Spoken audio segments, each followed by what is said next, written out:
Halo Sobat Entrepreneur, selamat datang kembali di channel YouTube saya. Pada kesempatan kali ini, kita akan membahas beberapa saham yang mungkin hanya untuk mereview-review saja, yang bisa menjadi referensi untuk teman-teman juga, atau bisa jadi watchlist juga untuk teman-teman tradingkan dalam beberapa hari ke depan. Oke teman-teman, kita akan langsung saja. Untuk pertama-tama, kita akan membahas untuk indeks kita dulu, yaitu IHSG kita, yang dimana pada hari ini dia ditutup menguat dengan plus 0,35%, dia close di harga 6598. Nah, seperti yang teman-teman lihat di layar ini, dia masih membentuk candle-candle doji dan belum ada tanda-tanda buyer kuat masuk ke indeks kita. Tetapi teman-teman juga perlu ketahui ini adalah minggu keempat window dressing, yang dimana kita tetap optimis bahwasannya kemungkinan besar indeks kita akan close di 6650 gitu. Jadi kemungkinan besar indeks kita bisa menyentuh area sana. Jadi untuk trading dalam satu minggu ini, di minggu keempat ini kita akan mencoba optimis dan berharap indeks kita close di area 6650. Walaupun kita berharap lebih, tapi setidaknya kita akan berpikir lebih realistis dulu, teman-teman. Oke, baik teman-teman, kita akan membahas untuk saham pertama itu ada saham LPPF.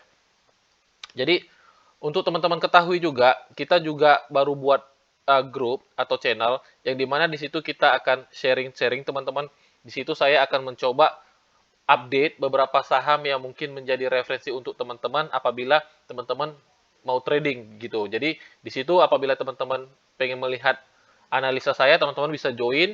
Nanti linknya akan saya buat di bawah teman-teman. Nah, untuk LPPF sendiri, teman-teman dapat lihat dia sudah break di area channel trendline-nya dan ini kemungkinan besar dia akan up, teman-teman. Jadi ada area-area penting yang perlu teman perhatikan, yaitu di area 4330 atau di 4680. Jadi bagi teman-teman yang sudah punya barangnya di bawah, teman-teman bisa hold dan dengan perhatikan area-area yang teman-teman lihat di layar ini gitu. Jadi kalau bagi teman-teman yang belum punya barangnya, teman-teman juga bisa melakukan dengan sistem buy on breakout, atau apabila dia dikasih retest ke bawah, pullback ke bawah, teman-teman bisa jadikan itu suatu momentum untuk teman-teman masuk di saham LPPF ini. Gitu teman-teman. Jadi kalau secara structure marketnya, LPPF ini sangat bagus teman-teman. Dia jelas bullish, dia selalu membuat higher high dan higher low, dan di sini dia sedang membuat pattern continue pattern, dan dia sudah break. Dia sudah break dan kemungkinan besar dia akan lanjut. Akan lanjut trennya kembali. Yang penting teman-teman harus perhatikan area-area 4330 dan 4680 teman-teman. Jadi kalau seandainya dia tidak kuat membreak area-area ini, takutnya dia akan di-reject kembali ke bawah gitu. Secara structure market LPPF bagus teman-teman. Oke, selanjutnya ada saham duo kertas yang dimana ada TKIM yang pertama. Untuk TKIM sendiri teman-teman dapat lihat secara channel trendline-nya dia sudah break dengan candle yang sangat impulsif.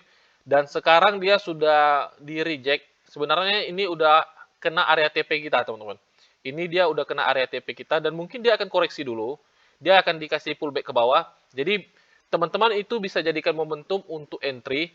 Di area kita ambil pivot candle-nya aja, teman-teman. Di area sekitar 7.500 sampai 7.550, teman-teman. Itu menjadi area yang bagus apabila teman-teman mencoba masuk, gitu. Kita ambil pivot di area candle yang membreak channel trendline-nya. Dan stop loss-nya cukup di bawah base-nya ini ya teman-teman.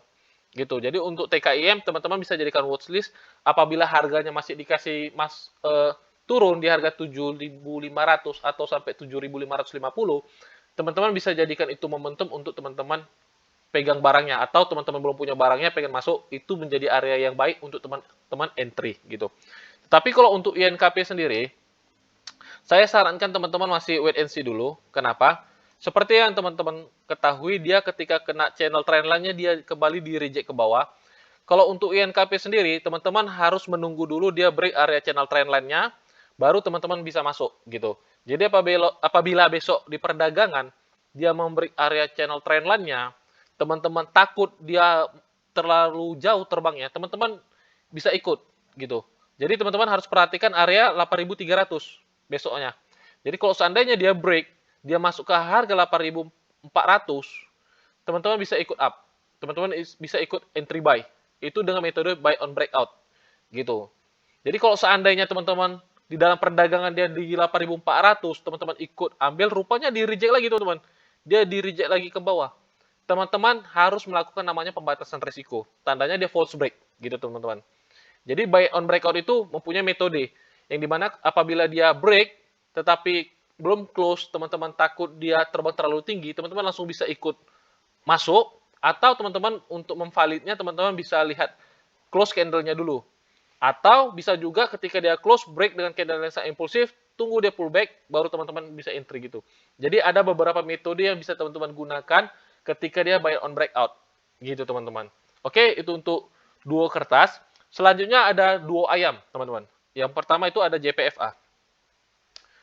Untuk JPFA sendiri, dia pertama-tama teman-teman dapat lihat dia sudah di retest ke bawah dan dia di reject kembali, dikembalikan ke atas teman-teman. Nah, sekarang apakah JPFA kita bisa masuk yang belum punya barang? Saya rasa jangan teman-teman. Kenapa? Kita kalau trading harus perhatikan risikonya dulu. Dia ini udah dekat area-area take profit, area channel trendline-nya juga teman-teman. Jadi untuk JPFA sendiri saya rekomendasikan teman-teman wait and see dulu. Perhatikan apabila dia break channel trendline-nya, apabila dia break seperti ini, teman-teman bisa tunggu dia retest, baru teman-teman bisa ikut up, gitu. Itu untuk konfirmasinya teman-teman. Atau kalau teman-teman tipe trading agresif, teman-teman bisa langsung buy on breakout sistemnya, gitu. Jadi kalau teman-teman yang udah punya barangnya di bawah-bawah ini, teman-teman bisa hold barangnya dengan trailing stop. Teman-teman harus buat trailing stopnya supaya ketika harganya berbalik, teman-teman tidak rugi. Setidaknya ada keuntungan yang kita dapat di saham ini, gitu teman-teman. Selanjutnya ada saham Cepin. Untuk Cepin sendiri, teman-teman juga jangan masuk dulu. Kenapa? Dia sudah dekat dengan area channel trendline-nya, teman-teman. Itu adalah area channel trendline-nya dan ini adalah resistennya, teman-teman. Nah, jadi sangat berbahaya. Jadi untuk Cepin sendiri, teman-teman harus wait and see dulu. Kita bisa jadikan di watchlist apabila dia break seperti ini. Teman-teman bisa tunggu dia pullback, baru teman-teman ikut up, gitu. Tapi kalau seandainya teman-teman tipe trader yang agresif, teman-teman bisa langsung buy on breakout sistemnya. Jadi kembali di style teman-teman. Apakah teman-teman tipe trader yang agresif atau lebih smooth gitu. Kalau lebih smooth teman-teman tunggu dia breakout retest baru up gitu. Jadi untuk Cepin ini teman-teman wait and see dulu, takutnya dia kena area ini dia dikembalikan ke bawah gitu. Ditambah area resisten ini tercluster dengan area trendline-nya teman-teman. Jadi harus berhati-hati, pikirkan risikonya dulu teman-teman, jangan pikirkan untungnya dulu. Jadi untuk duo ayam, teman-teman harus wait and see dulu, perhatikan. Tapi teman-teman bisa jadikan itu watchlist gitu. Oke, selanjutnya ada saham DMMX. Untuk saham DMMX, di sini dia secara tren dia up, teman-teman. Secara tren dia up, di sini dia koreksi. Di sini dia koreksi, dia break, dan di sini dia tidak membuat lower low baru. Kita adjust di sini. Di sini dia tidak membuat lower low baru. Dan sekarang dia ini sideways, teman-teman. Ini dia sideways. Teman-teman harus kotain dia seperti ini. Teman-teman dapat lihat apakah dia dapat break di area ini atau tidak, gitu. Jadi kalau untuk DMMX sendiri, teman-teman harus perhatikan di harga 380. Dia sudah break dari area channel trendline-nya ini, dan dia tidak membuat lower low baru. Dia tidak membuat lower low baru, dan ini bisa menjadi support kuat dia, teman-teman. Di 2380 bisa menjadi area support kuat dia. Gitu. Nah, kita tandain seperti ini aja. Ini menjadi area support kuat dia, teman-teman. Jadi, teman-teman bisa tandain di area-area ini 2380 sampai ya 2270. Ini adalah area support kuat dia. Jadi, kalau dia break di area ini, besar kemungkinan dia akan turun ke bawah. Gitu. Besar kemungkinan dia akan turun ke bawah.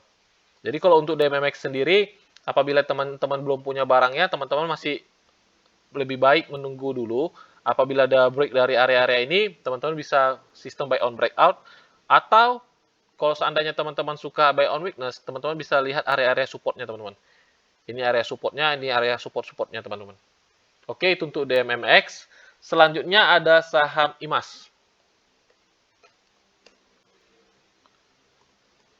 Untuk saham IMAS sendiri, di sini teman-teman dapat lihat dia sedang downtrend, teman-teman. Secara minor trend dia juga di sini downtrend. Secara major trendnya juga di sini dia downtrend, teman-teman. Nah, ini dia downtrend. Di sini dia mencoba up, tetapi dia gagal membuat high baru. Ini adalah menjadi resisten kuat dia, teman-teman. Ya, ini menjadi area resisten kuat dia.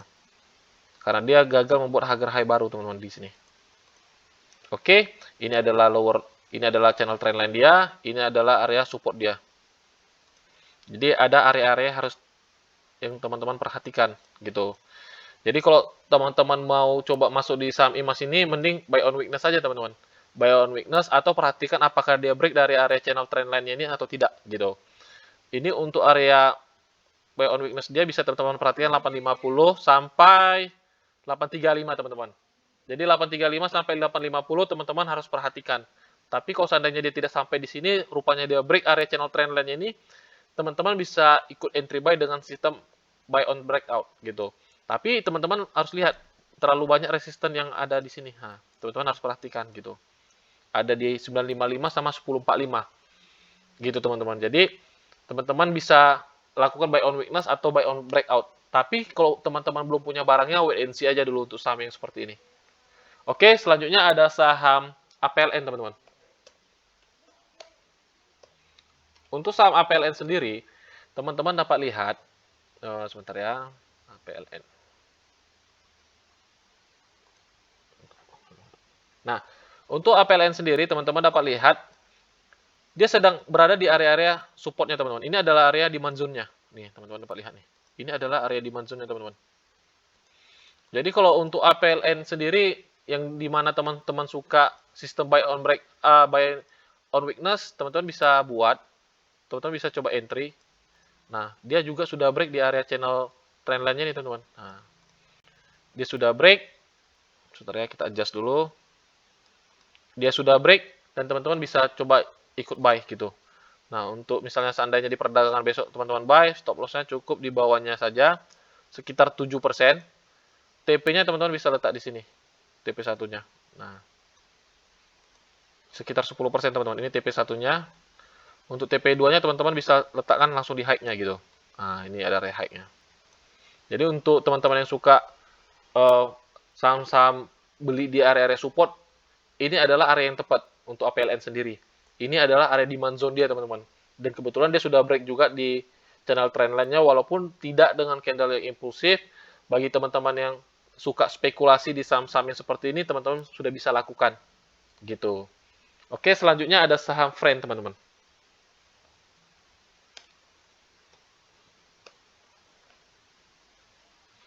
Nah, untuk saham Friend sendiri, saya rasa ini bukan video pertama juga saya analisa. Saya hanya singkat aja katakan, untuk saham Friend sendiri sih, dia tetap berada di area-area demand zone-nya. Jadi belum ada pergerakan yang signifikan. Jadi apabila teman-teman yang sudah punya barangnya, teman-teman masih bisa hold. Yang penting, perhatikan area demand zone-nya. Kalau seandainya dia break di area itu, teman-teman jangan sungkan untuk melakukan namanya pembatasan risiko. Kalau seandainya teman-teman sudah close harganya di bawah demand zone-nya, jangan coba-coba tahan barangnya, teman-teman. Karena ini sahamnya yang mempunyai volatility yang sangat tinggi. Sangat berbahaya apabila teman-teman tidak rela cut loss. Oke, teman-teman, mungkin itu aja saham-saham yang akan saya bahas pada hari ini. Jadi apabila ada saham-saham yang ingin saya review, teman-teman boleh komen di bawah.